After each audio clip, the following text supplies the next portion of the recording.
Venezuela అధ్యక్షుడిని ఎత్తుకొచ్చేయడంపై China చాలా serious అవుతుంది. ఈ అంశానికి సంబంధించి చైనా స్పందించింది అఫీషియల్గా.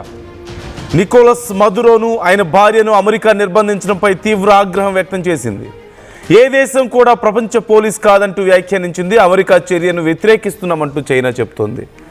ఇలాంటి చర్యలకు పాల్పడితే చూస్తూ ఊరుకోమంటోంది. ట్రంప్ చర్యలు అంతర్జాతీయ శాంతిని దెబ్బతీసేలా ఉన్నాయని, అంతర్జాతీయ న్యాయమూర్తిగా వ్యవహరించేందుకు ఏ దేశానికి అధికారం లేదంటూ చైనా అంటుంది. ట్రంప్ తనని తాను అంతర్జాతీయ న్యాయమూర్తినంటూ సమర్థించుకోవడం సరికాదని, ప్రస్తుతం అంతర్జాతీయంగా పరిస్థితులు అస్థిరంగా ఉన్నాయంటుంది. వెనిజులాకు అతిపెద్ద చమురు కొనుగోలుదారుగా చైనా ఉంది. ఓ దేశం తమ ఇష్టాలను ఇంకో దేశంపై బలవంతంగా రుద్దకూడదంటూ చైనా అంటుంది. మదురోపై డ్రగ్స్ అక్రమ రవాణా, నార్కో టెర్రరిజం అభియోగాలతో అమెరికా కిడ్నాప్ చేయడం మనం చూసాం. అమెరికా అరెస్ట్ చేసామని చెప్తున్నప్పటికీ కూడా ఇట్స్ ఎ కిడ్నాప్. లిటరల్లీ ఎత్తుకొచ్చేశారు వెళ్ళిపోయి. నైట్కి నైట్ ఒక ఆపరేషన్ చేసి, ఒక సీక్రెట్ ఆపరేషన్ చేసి మదురోని ఆయన భార్యని ఎత్తుకొచ్చేయడం మనం చూసాం. ఇప్పటికే వెనిజులాలో భిన్నాభిప్రాయాలు వ్యక్తమవుతున్నాయి. కొంతమంది మదురోని ఇలా అమెరికా అరెస్ట్ చేయడం పట్ల ఆనందం వ్యక్తం చేస్తున్నారు, రోడ్ల మీదకి వస్తున్నారు, బాణసంచా కాలుస్తున్నారు.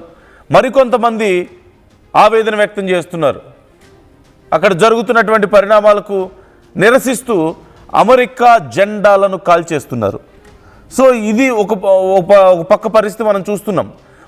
మరో పక్క నోబెల్ శాంతి బహుమతి గ్రహీత మచాడో ఇప్పటికే ఒక అభ్యర్థిని ప్రతిపాదిస్తున్నారు అక్కడ బాధ్యతలు చేపట్టడానికి. అయితే మదురో తర్వాత ఉపాధ్యక్షురాలు అక్కడ బాధ్యతలు చేపట్టిన విషయం మనకు తెలిసిందే, అధ్యక్షురాలిగా సుప్రీంకోర్టు ఆదేశాల ప్రకారం. ఇదంతా ఒక ఎత్తు అయితే, వెనిజులాలో ఉన్నటువంటి పరిస్థితి ఒక ఎత్తు అయితే, మరోపక్క అమెరికా ఇట్స్ వెరీ క్లియర్, మేము వెనిజులాను పరిపాలిస్తున్నాం, అక్కడ పరిస్థితులు సెట్ అయ్యే వరకు మేమే పరిపాలిస్తామని చెప్పేసి ట్రంప్ చెప్తున్నారు. అట్ ది సేమ్ టైం ఇది చాలా గొప్ప ఆపరేషన్ అని, అమెరికా చాలా గొప్ప పని చేసిందని చెప్తున్నారు. But we are not in BCs. ఎప్పుడో బీసీ కాలంలో లేవు మనం, లేదంటే ఎప్పుడో అడవి మనుషుల కాలంలో లేవు మనం. ఇవన్నీ కూడా కాదు, కింగ్స్ ఎరాల్లో కూడా లేవు మనం. రాజులు కాదు కదా పరిపాలిస్తుంది. ఒక రాజు వెళ్ళి ఇంకో రాజ్యం మీద దండయాత్రలు చేయడం, ఓడించి రాజుల్ని ఎగ్జిక్యూట్ చేయడమో, లేదంటే సీక్రెట్ ఆపరేషన్ చేసి ఆ రాజుల ప్రాణాలు తీసేసి రాజ్యాలను ఆక్యుపై చేసుకోవడం, అలాంటి పరిస్థితులు ఇప్పుడు లేవు కదా. 2026లో ఉన్నాం. ప్రజాస్వామ్యాలు ఉన్నాయి ప్రపంచవ్యాప్తంగా. ఇలాంటి పరిస్థితుల్లో ఒక దేశ అధ్యక్షుడిని రాత్రికి రాత్రి ఎత్తుకొచ్చి మేము చాలా గొప్ప పని చేసామని చెప్పడమా? ఇంతకంటే దారుణం ఇంకేదైనా ఉంటుందా? ద ఓన్లీ సింగిల్ రీజన్ ఎవ్వరూ మాట్లాడకపోవడానికి ఇప్పుడు చైనా మాట్లాడుతుంది. బికాస్ చైనా ఒక పెద్ద శక్తిగా ఎదుగుతోంది, అమెరికాకు పోటీ ఇవ్వాలనుకుంటుంది కాబట్టి చైనా మాట్లాడుతుంది. No one else opens their mouth. ఎందుకు? Because America is stronger. కేవలం బలం ఉంది కాబట్టి.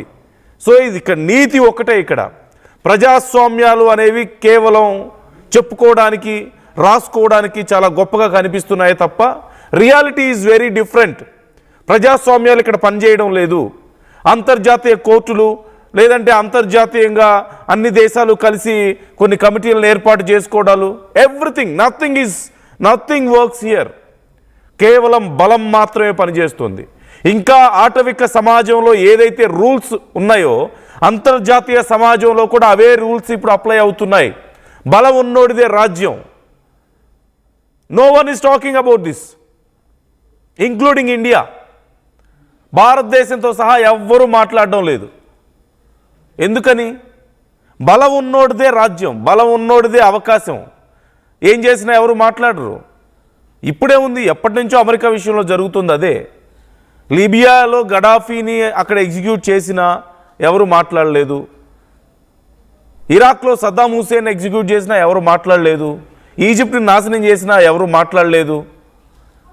ఇరాన్ మీద దాడి చేసినా, 2 దేశాలు కొట్టుకుంటుంటే, ఇజ్రాయెల్ ఇరాన్ కొట్టుకుంటుంటే మధ్యలో వెళ్ళి బాంబులు వేసినా ఎవరు మాట్లాడలేదు. పాకిస్తాన్ లాంటి ఉగ్రవాద దేశాలకు సపోర్ట్ ఇచ్చినా ఎవరు మాట్లాడడం లేదు. ఎందుకు మాట్లాడతారు? మాట్లాడితే శత్రు దేశాలు అయిపోతాయి. ఇప్పుడు వెనిజులా మనం చూస్తూనే ఉన్నాం. అతి త్వరలో ఇరాన్ పరిస్థితి ఇదే అవబోతుంది. సో కేవలం ప్రజాస్వామ్యం అనేది ఒక అపహాస్యం పాలవుతుంది. అంతర్జాతీయ స్థాయిలో there are no rules, there are no regulations. కేవలం బలం ఉన్నోడిదే ఇక్కడ రాజ్యం. That is what exactly happening. No one is ready to talk, no one is ready to deny that. ఎందుకని ఎవరు మాట్లాడలేకపోతున్నారు? మరి ప్రపంచ దేశాలు ఉన్నాయి కదా, అగ్రదేశాలు ఉన్నాయి కదా, ఎందుకు మాట్లాడడం లేదు? ట్రంప్ చేసింది తప్పని ఎవరు ఎందుకు చెప్పడం లేదు? అమెరికా చేస్తుంది తప్పని ఎందుకు ఎవరు చెప్పలేకపోతున్నారు? ఒక దేశం మీదకి వెళ్ళి ఆ దేశం అధ్యక్షుడిని ఎత్తుకొచ్చే హక్కు కానీ ఆ పరిస్థితులు కానీ ఉండకూడదని చెప్పి ఎందుకు ఎవరు చెప్పడం లేదు? బికాజ్ అమెరికాకి భయపడుతున్నారు. చెప్తే అమెరికా వాళ్ళ మీద యుద్ధం చేస్తుంది, లేదంటే వాళ్ళ దేశంలో ఉన్నటువంటి నాయకులు కూడా ఎత్తుకుపోతుంది అవసరమైతే. అంతకు మించి ఇంకేమైనా ఉందా?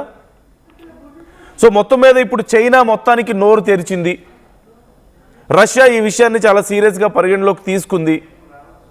అలాగని చెప్పేసి రేపో మాపో ఇంకో దేశం పరిస్థితి ఇదే కదా. ఇరాన్ పరిస్థితి అతి త్వరలో ఇలాగే జరగబోతోంది.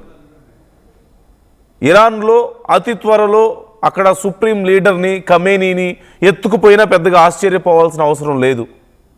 లేదంటే ఇజ్రాయెల్ మరొకసారి అక్కడ యుద్ధం చేసినా ఆశ్చర్యపోవాల్సిన అవసరం లేదు. అమెరికానే వాళ్ళ మీద బాంబులు వేసినా ఆశ్చర్యపోవాల్సిన అవసరం లేదు. No one can talk about this. Not even other Islamic countries can talk about this. Not even other Islamic countries. ఎందుకు? పాకిస్తాన్ వాళ్ళ మోచేతి నీళ్లు తాగుతుంది, అమెరికా మోచేతి నీళ్లు. ఆఫ్ఘనిస్తాన్ వాళ్ళ పని వాళ్ళు చూసుకోవడానికే సరిపోతుంది. అరబ్ దేశాలు ఆల్రెడీ వాళ్ళలో వాళ్ళు కొట్టుకుంటున్నారు. ఓ పక్క యూఏఈ, ఇంకో పక్క సౌదీ వాళ్ళలో వాళ్ళు బాంబులు వేసుకొని కొట్టుకుంటున్నారు.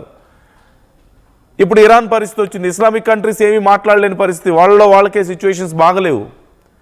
భారతదేశం ఎవరికి సపోర్ట్ చేయదు, ఎవరిని అపోజ్ చేయదు. అన్ఫార్చునేట్లీ మనం భారతదేశంలో ఉన్న అదే నిజం.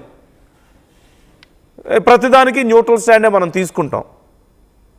అఫ్కోర్స్ ఇక చైనా ఇలా మాట్లాడడం తప్ప ఎవరి మీద డైరెక్ట్గా వెళ్ళి అటాక్ చేయదు. భారతదేశం మీద కూడా పాకిస్తాన్ని ఎగదోసి ఏదో మనకు నష్టం చేయడం తప్పితే డైరెక్ట్గా అటాక్ చేసే పరిస్థితి లేదు. చిన్న ఏదో తైవాన్ లాంటి దేశాలను తప్పితే. రష్యా డైరెక్ట్గా యుద్ధానికి దిగే పరిస్థితి ఉందా అంటే లేదు. ఎందుకు దిగాలి? వాళ్ళకి అవసరం లేదు. వాళ్ళ జోలు వస్తే వాళ్ళు ఊరుకోరు ఖచ్చితంగా. వాళ్ళ జోలు ట్రంప్ కూడా పోడు అంత ఈజీగా. డైరెక్ట్గా మళ్ళీ మనలాంటి వాళ్ళు నష్టపోవడమే మధ్యలో ఉన్నవాళ్ళు. So this is very clear, very much clear. బలం ఉన్నోడిదే రాజ్యం ఇక్కడ. అంతర్జాతీయ స్థాయిలో ప్రజాస్వామ్యం అనే దానికి అర్థం లేదు, రూల్స్ అనే దానికి అర్థం లేదు. ఇవన్నీ దెర్ ఈజ్ నథింగ్. సో ఇప్పుడు ప్రపంచ దేశాలు కానీ ఒక్క విషయాన్ని మాత్రం అర్థం చేసుకోగలిగాయి. అమెరికా ఎంత క్రూరంగా ఉంది అనేది ఒక్కటే అర్థం చేసుకోగలిగాయి. అసలు ఏం అవసరం అమెరికాకి? వెనిజులాకి డ్రగ్స్ సరఫరా చేస్తున్నారు అనేది అమెరికా చేస్తున్నటువంటి అతిపెద్ద ఆరోపణ. మదురోకి ఆల్రెడీ 500 కోట్ల, మదురో తల మీద 500 కోట్లు రివార్డు కూడా ప్రకటించిన విషయం మనకు తెలిసిందే. అరౌండ్ 450 crores ఎప్పటి నుంచో ఉంది, ఇది ఇప్పుడు కాదు కొత్తగా.